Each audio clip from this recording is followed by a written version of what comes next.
사랑하는 우리 기쁜 뜻교회 성도 여러분, 한 주간에도 평안하셨습니까? 아멘. 주님이 주시는 여러분 평안과 위로가 오늘 우리 모두에게 충만하게 임하기를 간절히 기도합니다. 여러분, 우리는요 오늘부터 이제 마태복음 이제 8장 말씀을 보게 됩니다. 그 중에 오늘 본문 말씀이 1절에서 4절 말씀인데요. 여러분, 비록 굉장히 짧은 본문입니다. 그러나 오늘 우리에게 던져주는 메시지가 굉장히 크다라고 볼 수 있어요. 여러분, 오늘 1절부터 4절까지 말씀 보면 핵심은 뭡니까? 나병 환자가 병고침을 받는 사건이잖아요. 그렇죠. 그러니까 단순히 어떻게 보면 그냥 예수님께서 치유하시는 사역 가운데 일부에 불과한 거예요. 그런데 오늘 짧은 이 1절과 4절 말씀을 통해서 우리는 또 굉장히 많은 것들을 볼 수 있습니다. 그래서 오늘은요, 우리가 전처럼 어떻게 뭐 첫째, 둘째, 셋째 뭐 이런 식의 주제로 우리가 이야기를 하기보다는 이렇게 볼 거예요. 오늘은 단어 하나하나에 여러분, 이 문장 하나하나에 조금 더 집중해서 좀 보도록 할게요. 오늘 첫 번째는요, 우리가 집중해서 봐야 될 것 중에 하나가 뭐냐면 오늘 산에서 내려오시니라는 표현입니다. 여러분, 산에서 내려오시니. 오늘 본문과 평행 본문이요, 마가복음 1장 말씀과 누가복음 5장에 있습니다. 그러니까 오늘 본문과 똑같은 내용이 지금 마가복음과 누가복음에도 똑같이 기록이 되어 있지요. 그런데 오늘 이 본문들을 좀 비교를 해보면 특징적인 게 있어요. 뭐냐면 이 치유 사건이 일어난 순서나 배경, 여러분 이런 것들이 조금 차이가 있다라는 거예요. 그러니까 이 치유 사건이 일어난 순서가 있고요, 시간적인 차이가 조금씩 존재를 합니다. 그러니까 어떤 사건 뒤에 이 사건이 들어가 있느냐에 따라서 약간씩의 차이가 있다라는 거예요. 그러니까 달리 말하면 이 말이 뭡니까? 이 저자 마태가 오늘 예수님께서 산상수훈 이후에 바로 이 사건을 여기에 배치한 이유가, 의도가 있다라는 것을 우리가 생각해 볼 수 있죠. 왜냐하면 예수님께서 여러분 산에 올라가셔서요 말씀을 선포하십니다. 그리고 나서 그것이 끝나고 나서 이제 산에서 내려오시는데 그때 훨씬 더 많은 무리들이 예수님을 쫓아오게 되죠. 그때 첫 번째로 만난 이 환자, 그 사람이 누구였느냐? 바로 이 나병 환자였다라는 거예요. 그런데 예수님의 치유 사건을 보면요, 이 다른 본문에서는 보면 이 나병 환자가 아닙니다. 첫 번째로 치유 사건이 일어나는 걸 보면 나병 환자가 아니에요. 그런데 마태는 오늘 이 나병 환자를 첫 번째로 소개하고 있어요. 여러분, 이걸 통해서 우리가 무엇을 깨달을 수 있을지 한번 살펴볼 필요가 있는데요. 오늘 마태복음 5장 1절 이하의 말씀을 보면 예수님께서 산에 올라가는 장면이 나옵니다. 산에 오르셔서 그곳에서 산상수훈을 가르치셨죠. 그리고 나서 이제 8장에서 뭐예요? 다시 내려오신 거예요. 그러면서 내려오셔서 시작하셨던 것이 뭐냐면 바로 치유와 기적을 베푸시는 사역을 시작을 하시거든요. 근데 그게 부자까지 여러분 그 능력을 행하는 것을 우리가 보게 돼요. 그러니까 그것이 부자까지도 연결이 됩니다. 자, 그런데 산을 오르시기 전 예수님은 온 갈릴리를 다니십니다. 그러니까 여러분 마태복음 5장 앞절에 보시면 그런 내용들이 나오죠. 예수님께서 산에 오르시기 전에 하셨던 것도 뭐냐면 갈릴리 땅에서요 온 갈릴리를 다 다니시면서 거기서 뭐 하셨느냐면 가르치시고 복음을 전파하시고 병과 약한 것들을 고치셨다라고 이렇게 안내하고 있죠. 그러니까 그렇게 해서 그 사역들을 통해서 여러분 그 소문이 온 수리아에 퍼졌다라고 성경은 기록하고 있습니다. 마태는 그걸 이야기하고 있어요. 그래서 많은 사람들이 그 소문을 듣고 예수님을 따르게 되지요. 그러면서 예수님이 산에 오르실 때 많은 무리가 어떻게 해요? 예수님을 따라서 그 산에 이르게 된 겁니다. 왜요? 예수님께서 그 전에 보여주신 사역이 있기 때문에 그런 거죠. 그래서 산에 오르셨어요. 그래서 말씀을 지금 들었습니다. 그게 이제 5장 이하에 우리가 지금 산상수훈의 겨우 7장까지 봤던 내용이 바로 그 내용이었어요. 자, 그런데 예수님의 산에서 내려오실 때는 더 많은 무리들이 여러분 예수님을 따르게 됩니다. 산에 오르시고 말씀을 선포하시고 산에서 다시 내려오십니다. 여러분 이 사건을 보면 우리가 구약의 사건과 여러분 이렇게 비교해 볼 때 굉장히 우리가 유사한 사건을 하나 보게 돼요. 그게 뭘까요?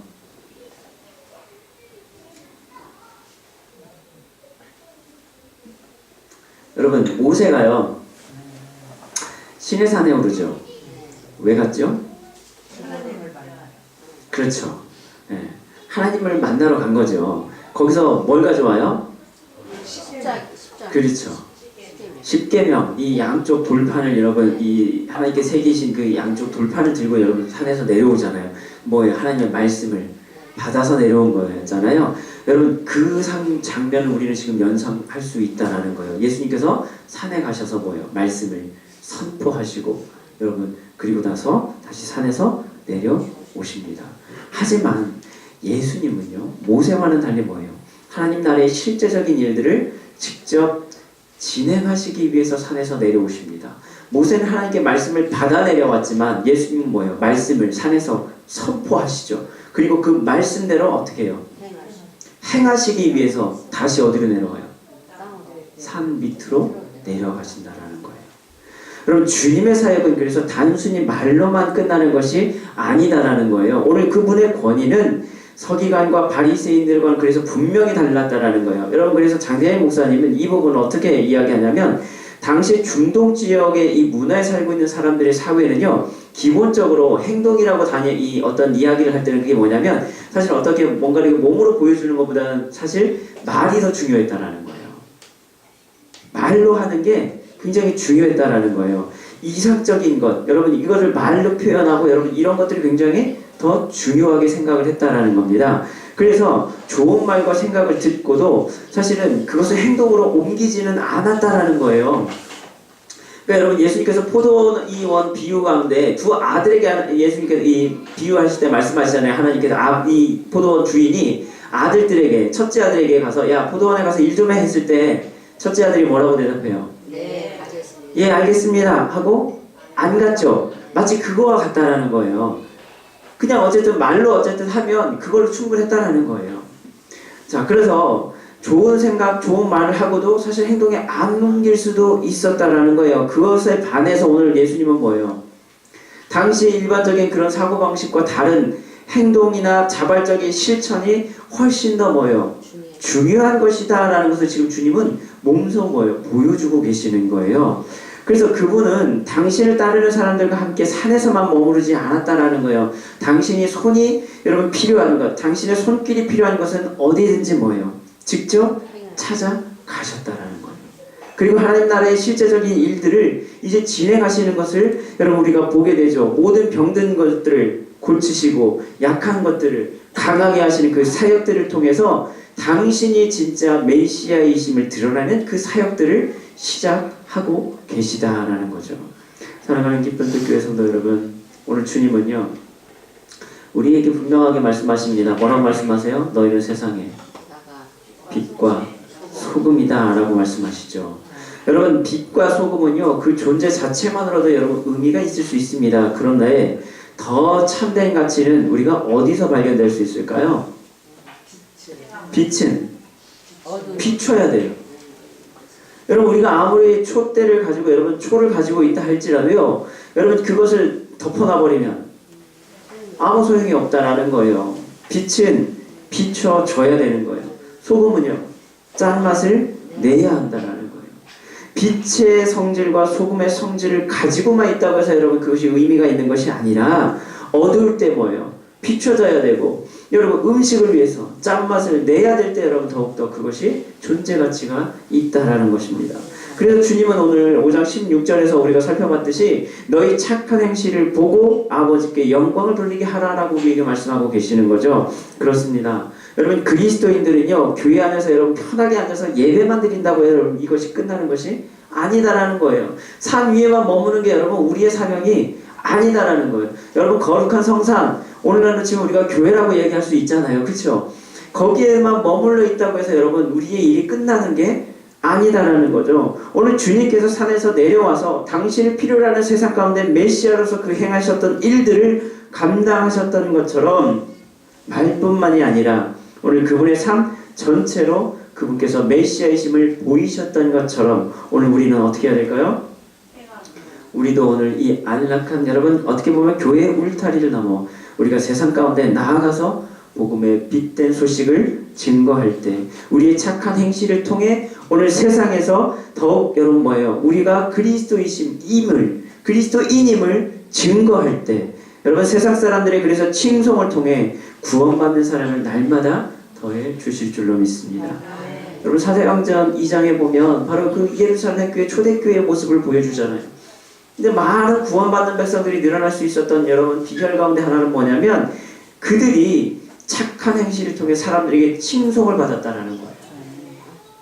여러분 우리의 삶은요 교회 안에서만 여러분 거룩한 척 한다고 해서 되는 게 아니다라는 거예요. 정말 중요한 건 뭐예요? 세상 가운데 나아가야 된다는 거예요. 오늘 그 표현이 뭐예요? 산에서 내려가야 된다는 거예요. 여기서만 우리끼리 여러분 이것이 아니라 정말 중요한 건 뭐예요? 하나님이 받은 그 말씀을 가지고 어디로 나가야 돼요? 세상 가운데로 우리가 나갈 수 있어야 된다는 거예요. 그러므로 교회는 산 위에만 머물러서는 안 된다는 거예요. 여러분 모이기만 만족해서는 안 된다는 겁니다. 산 아래 세상으로 우리가 복음의 빛을 들고 나갈 때 그럴 때 교회에 참된 의미가 있다라는 것이죠. 여러분 오늘 우리가 내려가야 될 산이 과연 어디일까요? 여러분 우리가 향해야 될 산 아래는 과연 어디입니까? 바라기는 우리 기쁨들 교회의 성도 여러분, 우리 교회가 내려가야 될 산밑, 그것은 바로 이 지역에서부터 시작이 되겠죠. 여러분 그 첫발이 될 수 있기를 주님의 이름으로 간구합니다. 여러분 가서 제자 삼으라는 찬양이 있잖아요. 그 찬양 가운데 여러분 가사가 이렇잖아요. 너희는 가라 저 세상으로. 그렇죠? 우리가 가야 될 곳은요 여러분 저 세상 아닙니다. 그렇죠? 거룩한 빛을 가지고 하나님의 은혜를 가지고 우리는 세상 가운데 또한 나아갈 수 있어야 될 줄로 믿습니다. 아멘. 두 번째 우리가 또 집중해야 될 단어 중에 하나가 뭐냐면 수많은 무리가 따르니라. 수많은 무리가 따르니라. 여러분 이제 주님께서 산에서 내려오십니다. 그랬더니 수많은 무리가 어떻게 해요? 따라서 내려옵니다. 여러분 그렇습니다. 여러분 교회가 세상 가운데 나아갈 때 반드시 여러분 해야 될 게 있어요. 뭐예요? 앞서가신 주님을 따라가야 될 줄로 믿습니다. 여러분 내 마음대로 가다가는요 앞서가신 주님을 놓쳐버리는 어리석음을 범할 수 있다는 거예요. 사사시대 여러분 각자 자기 소견에 옳은 대로 가는 여러분 그런 인생을 살다 보면 반드시 실패한 인생이 될 수밖에 없다는 거예요. 우리에게 지금 필요한 건 뭐라고요? 앞서가신 주님을 따라서 내려가는 것입니다. 내 마음대로 가는 게 아니라 주님을 따라 내려가는 것입니다. 여러분 찬송가 351장 고백처럼 앞서가신 주만 따라가는 우리 기쁜 들교회 성도님들 되시기를 간절히 축복합니다. 여러분 그런데 여기서 수많은 무리는요 오늘 5장에서 말하는 무리들과는 사실 더 많은 사실 숫자로 보는 것이 타당하다라고 이야기를 합니다. 무슨 말이냐면 여러분 예수님께서 산상수훈에서 산에 올라가실 때요 많은 무리들이 따랐죠. 예, 그때는 여러분 많은 무리가 따랐다 이렇게 표현을 되고 있어요. 그런데 오늘 본문은요 수많은 무리가 따랐다라고 돼 있어요. 그러니까 숫자적으로 개념이 훨씬 커요. 그러니까 산상수훈을 듣고 내려올 때는요 더 많은 사람들이 뭐예요? 그 소문을 듣고 더 많이 찾아오게 되었다라는 거예요. 문제는 정말 많은 무리가 지금 주님을 따르고는 있는데 중요한 건 뭐냐? 모두가 다 제자는 아니다. 그 중에 여러분 진정으로 예수님의 말씀을 듣고 따르려고 하는 제자들도 있었습니다. 그 말씀에 감명을 받고요 이제 그 말씀에 내가 순종하는 삶을 살아야 되겠다라고 여러분 그렇게 했던 사람들도 있었습니다. 하지만 그분의 말씀에 여러분 호기심을 가지고 따르려 했던 자들도 있었습니다. 의심의 눈초리를 가지고 여러분 감시를 목적으로 여러분 따르는 사람들도 있었습니다. 주님의 말씀보다는 그분이 행하신 이적과 기적에 더 많은 관심을 가지고 있는 사람들도 있었습니다. 그래서 누가복음 6장 19절에 보면요 이런 표현이 나와요. 사람들이 낫고자 하여 예수를 만지려고 힘쓸 때에 대해서 이야기를 합니다. 그러니까 여러분 그 사람들이요 지금 예수님 만나기를 원해서 가는 거예요. 예수님 만나고 하기를 원하는데 이유가 뭐라고요? 낫고자 해서 자기 문제 해결하려고 지금 주님 막 붙들기를 애쓰는 사람들이 있었다라는 것을 지금 표현하고 있죠. 요한복음 여러분 6장 26절 보면 더 분명하게 나옵니다. 여러분 예수님께서 오병이의 사건을 통해서요 사람들에게 많은 먹을 것을 주셨죠. 그리고 나서 여러분 그 주님을 다시 찾는 사람들이 생겨난 거예요. 그럴 때 이 주님을 다시 찾아왔을 때 주님께서 자기를 찾아오시는 그 사람들에게 향했던 메시지는 뭐였어요? 너희가 나를 지금 찾는 이유가 내가 너에게 떡을 먹고 너희가 배부른 까닭에 지금 나를 찾는다라고 이렇게 표현하고 계세요. 그러니까 여러분 주님을 따르는 무리들 가운데 누가 있어요? 다른 목적으로 지금 주님을 찾는 자들이 있었다라는 거예요. 주님의 사랑을 받던 가룟 유다는 어땠겠습니까? 자신이 주님께 이 기대했던 것이 있었어요. 주님이 진짜 메시아면 이제 뭐예요? 나라를 구해야 되는 거예요. 그렇죠? 국가를 회복시켜줘야 되는 거예요. 메시아로서 정복자로서 여러분 이제 그 일들을 감당했어야 되는데 오히려 주님은 뭐 했어요? 십자가에서 여러분 죽는다고 하셨거든요. 그러다 보니까 가룟 유다가 뭐예요? 실망해버리죠. 그래서 야 내가 기대했던 메시아가 아니구나. 이 일을 벌어지잖아요. 그래서 여러분 주님을 배신하고 마는 인생이 되었죠. 그러니까 여러분 우리가 똑같이 주님을 따른다고 따르지만요. 거기에 여러분 다양한 이유와 목적들이 있을 수 있다는 거예요. 참 많은 사람들이 여러분 주님을 찾습니다. 그러나 그에 못지않게 오늘 많은 사람들이요 주님을 또한 떠나기도 합니다. 여러분 어떤 때는 떠나는 것이 아니라고 스스로 위안을 삼기도 합니다. 그렇죠. 난 주님을 떠나는 건 아닙니다. 잠깐 쉬고 있을 뿐입니다. 그러면서 여러분 여전히 나는 그 무리 가운데 있다라고 우리는 착각할 수 있다라는 거예요. 하지만 여러분 생각해 보세요. 오늘 주님은요 산상수훈의 오늘 이 말씀을 통해 우리에게 들려주시는 분명한 이야기가 뭐였어요? 가장 중요한 주제가 뭐였죠? 무엇 때문에 주님께서 율법을 다시 재해석해 주셨죠? 우리는 이미 여러분 그 결론을 지난주에 다 배웠어요. 뭡니까? 그거 듣고 행하는 자가 되게 하기 위함이었어요. 그렇죠. 그것을 오늘 주님 우리에게 요구하고 계신 거예요. 내가 너에게 지금 하나님의 이 말씀을 다시금 재해석해서 너희에게 이렇게 들려주는 것은 뭐냐? 너희 이 말을 듣고 행하는 자가 되라는 거예요. 하나님 나라에 들어가야 될 자가 마땅히 해야 될 바가 여러분 그것이다라는 거예요. 오늘 우리는요 주님의 이 요구와 바람에 대해서 우리가 얼마나 많은 관심과 사실 여러분 애정을 가지고 있습니까?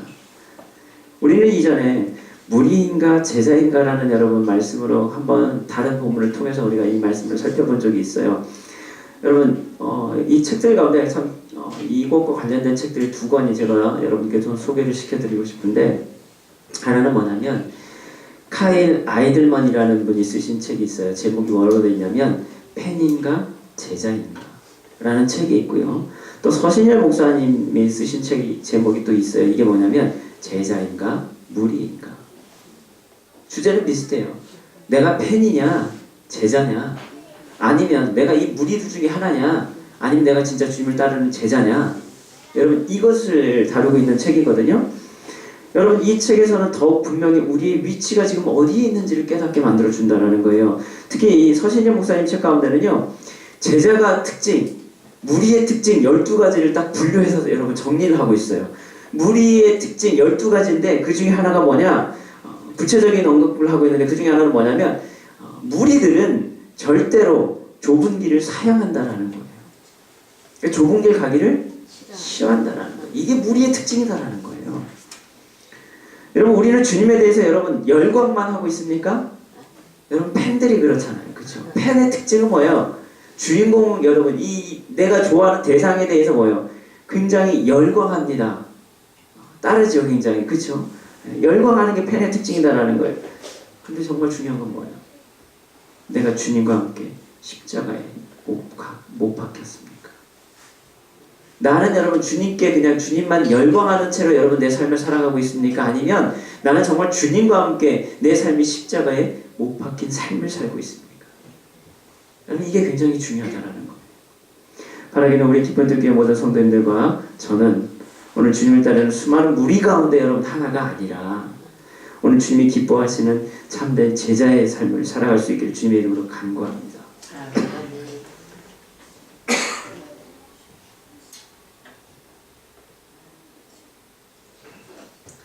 세 번째는 뭘까요? 우리가 집중해야 될 단어. 세 번째는 이겁니다. 한 나병 환자가 나와. 한 나병 환자. 사실 오늘 본문의 핵심 내용은요, 바로 이 주님과 이 한 나병 환자의 만남이다라고 할 수 있습니다. 여러분, 수많은 무리에 둘러싸인 예수님에게 한 나병 환자가 나옵니다. 여러분, 그런데 상황적으로 보면요, 이건 절대로 평범한 사건이 아니에요. 왜 그럴까요? 오히려 굉장히 극적 긴장감마저 불러일으킬 만한 지금 굉장히 위험한 상황이기도 합니다. 왜요? 그 한 사람이 나병 환자였기 때문에 그렇습니다. 여러분, 구약의 율법 개념에서 이 나병은요, 단순히 오늘날의 한센병만을 의미하는 것은 아니죠. 당시에는요, 위생 상태가 좋지 않았습니다. 그렇기 때문에 다양한 피부 질환이 있을 수 있고요, 곰팡이로 인해서 감염이 있을 수 있었어요. 그래서 그런 균등에 의한 감염 등으로 반점이나 병, 또 흔적들이 생겨날 때, 심지어는 그래서 뭐예요? 집 벽에도 문둥병이 생겼다라고 표현하기도 합니다. 그 당시에 구약적 율법으로 보면 그런 흔적들이 있을 때 그것을 통틀어서 일반적으로 이 문둥병이라고 이야기를 했죠. 나병이라고 표현되는 문둥병자라고 이야기도 하기도 했습니다. 그러니까 우리가 알고 있는 이 한센병뿐만이 아니라 오늘날 이야기하는 이 나병뿐만 아니라 어떤 곰팡이 균이나 아니면 피부 질환이 생기거나 이런 걸 전부를 다 뭐예요? 통틀어서 그냥 이 나병 환자, 문둥병자라고 이렇게 표현했다라는 거예요. 그리고 이렇게 색점이나 반점으로 인해서 여러분 그것이 문둥병으로 판명이 됐을 때는 공동체로부터 뭐예요? 격리를 시킵니다.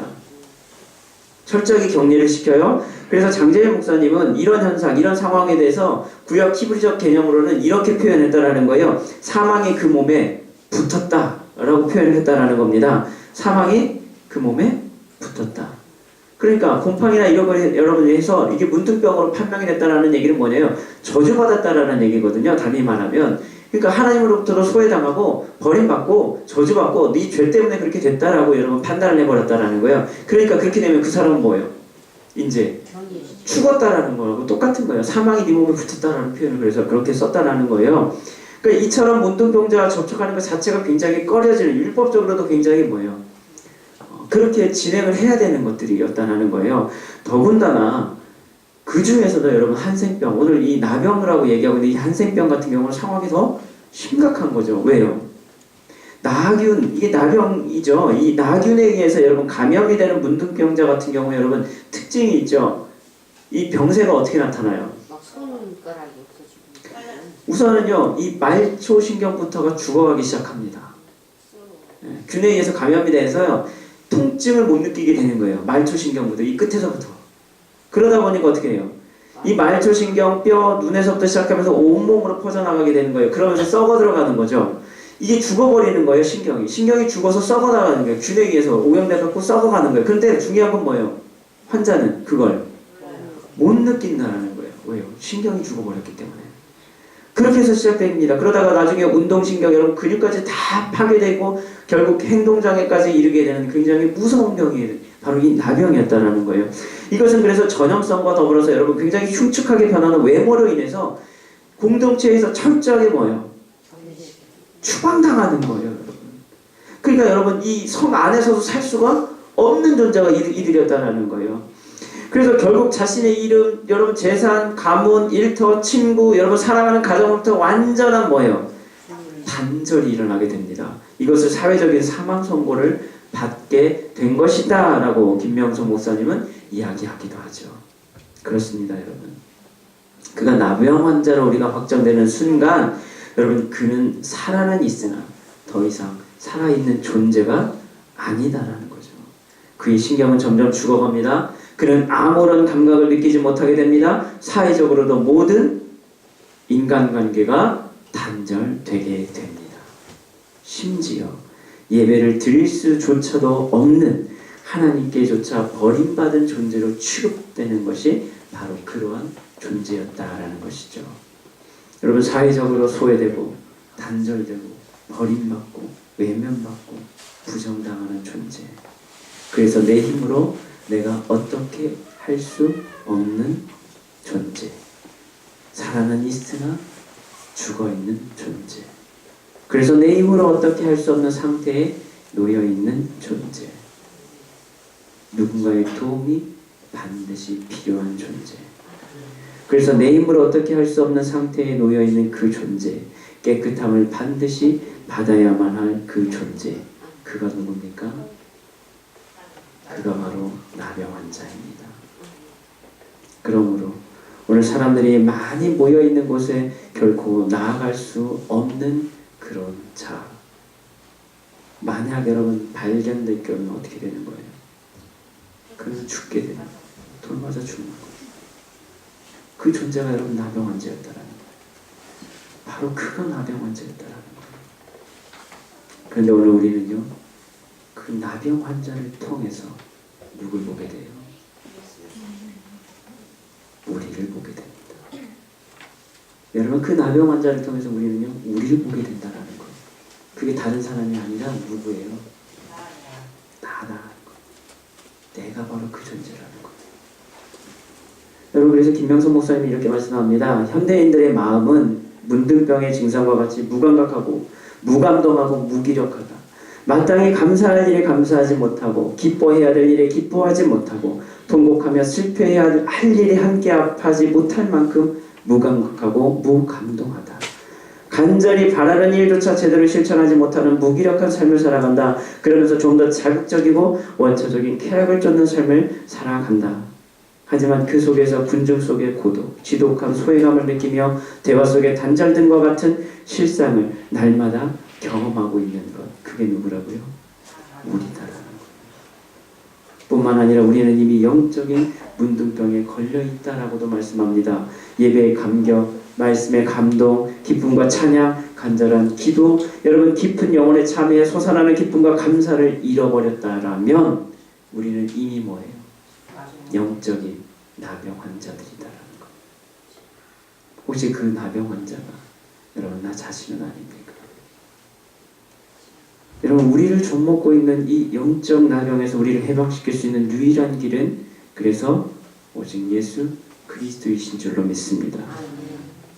우리는 반드시 그분의 도움을 필요로 하는 존재입니다. 예수님은 모두 불안하고 불온전하며 부정한 모든 것들을 오늘 완전하고 온전하고 정결케 하심을 통해서 하나님 앞에 설 수 있는 자격을 갖게 해주신 분이십니다.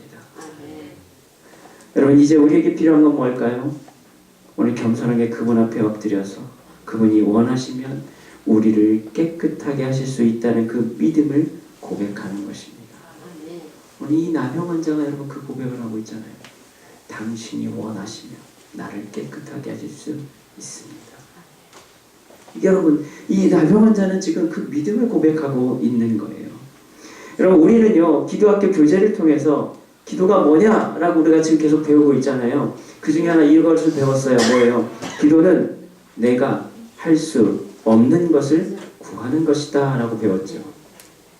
그렇습니다. 우리가 하는 것이 아닙니다. 오직 우리는 그분의 긍휼하심을 힘입는 것뿐이지요. 주님이 원하시면 됩니다. 그분이 원하시면 그분이 일하고 이루어 가실 줄로 믿습니다. 여러분, 한나가 사무엘로 여러분 큰 기쁨을 누릴 수 있게 된 것은요, 그것이 왜 그랬습니까? 그게 남편의 사랑과 위로 때문에, 여러분 그때 그 위로를 받았을 때가 아니라 하나님 앞에 그녀가 겸손하게 무릎 꿇게 되었을 때, 여러분 그때 여러분 이 한나는 그 사무엘로 인한 기쁨을 누리게 되었다라는 것을 우리는 깨달을 필요가 있죠. 사랑하는 기쁜 교회 성도 여러분, 우리는요 다 영적인 나병 환자들과 같습니다. 그게 다른 누구가 아니라 바로 나다라는 거예요. 그러나 오늘 주님은 중요한 게 뭐예요? 우리를 깨끗함을 받기를 원하고 계신다. 주님은 원하고 계신다라는 거예요. 오늘 이 시간에도 여러분 겸손히 그분 앞에 나아가 간구할 수 있는 우리가 되기를 주님의 이름으로 간절히 소망합니다. 네 번째는 뭘까요? 오늘 3절 말씀 한번 다시 한번 읽어볼까요? 시작.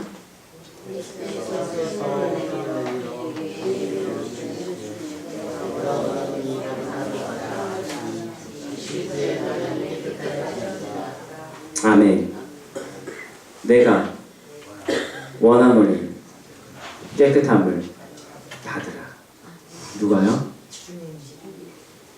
누가 원하세요? 그 내가가 누구예요? 예수 그리스도. 주님께서 지금 말씀하시는 거예요. 내가 원한다. 뭐를요? 네가 깨끗한 받기를 원한다. 여러분 오늘 핵심 키워드입니다. 누가 원하세요? 주님이 원하세요. 주님이 원하십니다. 내가 원하노니 깨끗함을 받으라. 여러분 그렇습니다. 주님은 우리가 깨끗해질 것을 원하고 계신다는 거예요. 우리가 가진 육체적인 질병에서, 여러분 정신적인 질병에서, 사회적인 관계에서, 영적인 나병과 같은 그 무감각함에서 우리가 자유함을 누리기를 주님은 원하고 계신다는 거예요. 사망이 있는 곳에 여러분 생명을 심어주기를 원하시는 것이 누구의 뜻이에요? 주님의 뜻이다라는 거예요.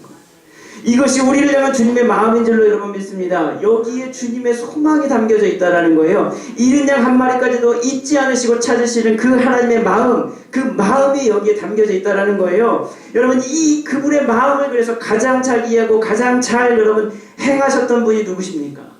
예수님이셨어요. 그 예수님께서 오늘 우리를 향한 주님의 소망, 그것이 뭐라고요? 너희는 깨끗함을 받으라. 깨끗함을 받으라. 여러분 주님이 우리에게 원하시는 소망이 바로 이것이다라는 거예요. 치유함을 받는 거예요. 완전한 회복의 역사가 나타나는 것입니다. 그게 우리에게 원하시는 주님의 뜻이에요. 그렇습니다 여러분. 우리는요 이미 예수 그리스도의 보혈의 은혜를 통해서 깨끗함을 입은 존재들인 줄 믿습니다.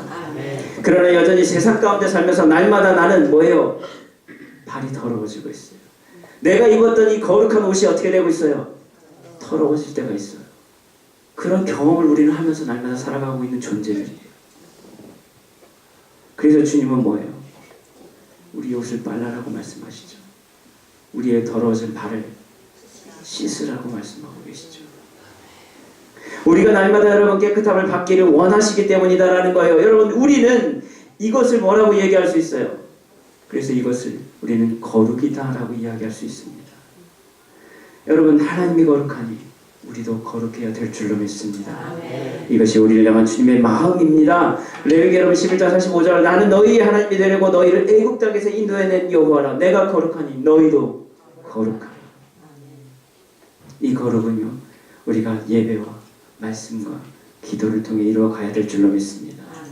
오늘 주님은 우리를 통해서 이루고자 하시는 그 귀한 마음을 우리가 깨닫고 그 마음을 품는 우리 모두가 될 수 있기를 여러분 주님 이름으로 간절히 간구합니다. 주님이 원하시는 것, 그것은 우리의 깨끗하여짐입니다. 회복입니다. 치유입니다. 자유입니다. 주님 안에서 참된 자유를 누리고 주님 안에서 참된 위로와 회복을 누리는 우리가 될 수 있기를 주님 이름으로 간절히 기도합니다. 자, 마지막 키워드가 하나 있습니다. 뭐가 있을까요? 굉장히 중요한 여러분 단어가 하나 있어요. 손을 내밀어 그에게 대시며. 이게 굉장히 중요합니다. 오늘 주님은요 이 나병 환자를 깨끗하게 하시는데요 어떻게 하셨어요? 손을 내밀어 그에게 대셨습니다. 손을 내밀어 여러분 그에게 대셨대요. 주님이 나병 환자에게 손을 내미는 행위는 뭡니까? 율법적으로는요 굉장히 위험한 행위입니다. 왜요? 부정한 사람에게 손을 대면 그 사람도 어떻게 되는 거예요? 부정해졌다라는 거예요. 그런데 오늘 주님은요 그 나병 환자에게 손을 대십니다. 그런데 오히려 어떻게 돼요? 그 나병 환자가 깨끗함을 받게 되죠. 오늘 주님은 말씀으로도 충분히 그 나병 환자를 치유하실 수 있음에도 불구하고 오늘 손을 대십니다. 예수님은 단순히 그 나병 환자를 긍휼히 혹은 불쌍히 여겼었을 뿐만이 아니라 단순히 그게 아니라 오히려 예수님의 놀라운 사랑이 그 손을 내미는 행위를 통해서 더 분명하게 드러나는 것을 우리는 보게 됩니다. 부정한 자를 만지면 여러분 부정해지는 것이 율법적인 여러분 이 내용인데 오히려 주님은 그에게 손을 대심으로 말미암아 그가 오히려 깨끗해지고 거룩해지게 됐다. 율법적으로는 이게 말이 안 되는 것입니다. 오히려 주님의 그를 향한 그 사랑이 주님이 뭐예요? 손을 대게 만들어 주셨다라는 거예요. 그리고 그가 깨끗함을 받게 되었다라는 거예요. 여러분, 이 사건을 통해서 우리가 여러 가지를 볼 수 있죠. 주님께서는 뭐예요? 오히려 율법을 더 초월하신 분이심을 우리가 또 보게 되잖아요. 그렇죠? 여러분, 불쌍한 그 사람, 여러분 주님을 향한 그를 향한 사랑이 주님으로 하여금 뭐예요? 손을 내밀게 만드셨어. 더 중요한 건 뭡니까? 그분의 손길이 임할 때 그 사람이 깨끗함을 받게 된다는 거예요. 여러분, 우리 인생도 똑같죠. 여러분, 영적으로 여러분 무감각함, 아픔, 무기력으로 단절된 여러분 당신의 손을 대심을 통해서 여러분 열어주신다라는 거예요. 그 상황을 여러분 주님께서 손을 대심을 통해서 뭐예요? 바꿔주신다라는 거예요. 치유해 주신다라는 거예요. 만져주신다라는 거예요. 여러분, 우리가 깨끗하게 되기를 원하시는 주님은 오늘도 우리에게 손을 내밀어 주시는 줄로 믿습니다. 우리를 만져주시는 줄로 믿습니다. 주님의 손이 우리에게 임하게 될 때 여러분, 우리는 깨끗해질 수 있습니다. 우리는 변화될 수 있습니다. 그분의 손이 우리에게 임할 때 우리의 모든 부정함과 연약함이 치유될 줄로 믿습니다. 그분의 비묻은 손이 이제 십자가의 은혜를 통해 우리에게 온전히 이루어졌음을 믿습니다. 자신을 버리시기까지 우리를 사랑하신 예수 그리스도의 놀라운 사랑, 그래서 오늘 율법조차 초월하여 오늘 우리에게 풍성하게 임하고 있습니다.